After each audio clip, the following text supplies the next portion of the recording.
Hello guys, আসসালামু আলাইকুম। আজ আপনাদের সাথে একটি ভিন্ন রকম রেসিপি শেয়ার করব। সেটা হলো জায়ানের বাবা ও জায়ানের পছন্দের একটি খাবার। সেটা হলো নারকেলের নাড়ু। অনেক দিন ধরেই ভাবছিলাম যে নাড়ু বানাবো, কিন্তু সময় সুযোগ হয়ে উঠছিল না। আজ অফিস থেকে বাসায় এসে বলল নাড়ু খাবে, এই জন্য ভাবলাম আজকেই তাহলে বানিয়ে ফেলি। যেই ভাবা সেই কাজ। এই তো প্রসেসিং শুরু করে দিলাম। ফার্স্টে তো নারকেলটা ভাঙা হলো। আমার ভাই একপাশে অবশ্য গ্লাস নিয়ে বসে আছে যে নারকেলের পানিটাও সে খাবে। তো নারকেলের পানি এতটাই অল্প ছিল, সে প্রচুর আশাহত হয়েছে। তো আমরা ওয়েট করতেছি নারকেলের পানি পড়ার। এক পর্যায়ে অতটুকুই শেষ। পরে আমি আবার তাকে দিলাম যে এতটুকু হয়েছে, খাবে? বলছে হ্যাঁ খাবো। আচ্ছা ঠিক আছে খাও, দিলাম। তারপরে নারকেল কোরানো হচ্ছে। কোরাতে কোরাতে আমি আবার ওদিকে গল্প করছি ওর সাথে যে তোমার হাত কেটে গেছে কিসে, এই যে দেখতেই তো পাচ্ছেন না। খাওয়া শেষে বলতেছে আরও খাবো, আর তো নাই, কেমনে দিব?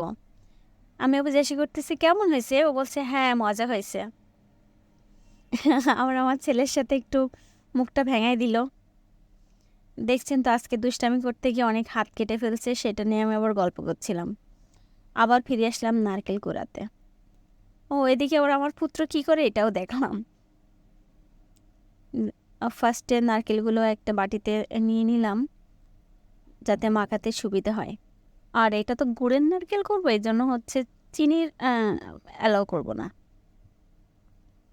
গুঁড়ো দিয়ে দিলাম। গুড়টা দেখতে কেন জানি ক্যামেরায় অনেক বেশি গাঢ় আসছে, কিন্তু এমনটা ছিল না। ভালো করে দুইটা একসাথে মিশিয়ে নিলাম। ভালো করে মাখাই নিলে পরে রান্না করতে সুবিধা হয়, মানে বেশি নাড়াচাড়া করা লাগে না।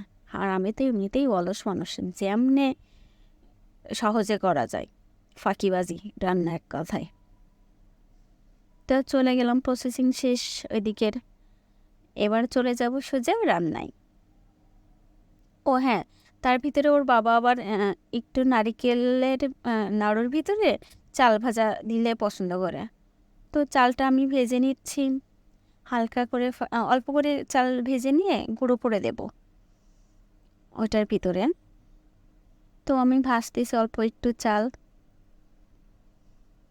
ভাজতে ভাজতে ভাজতে ভাজতে একটু লাল যখন হয়ে যাবে তখন উঠায় ফেলবো।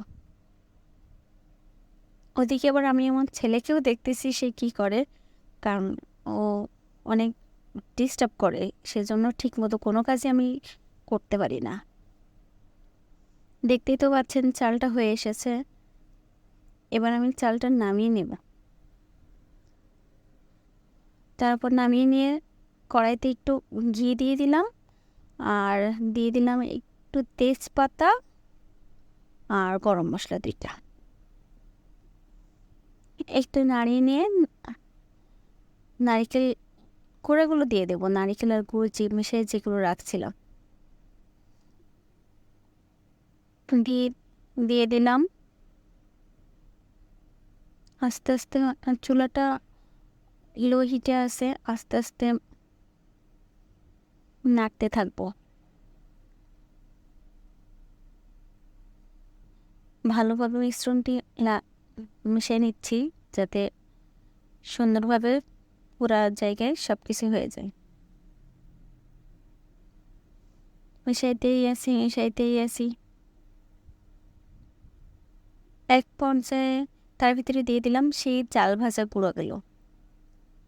চাল ভাজা দিয়া এবার আর ভালো করে আরেকবার নেড়ে নেব, সব জায়গায় ভালো করে মিশিয়ে নেব।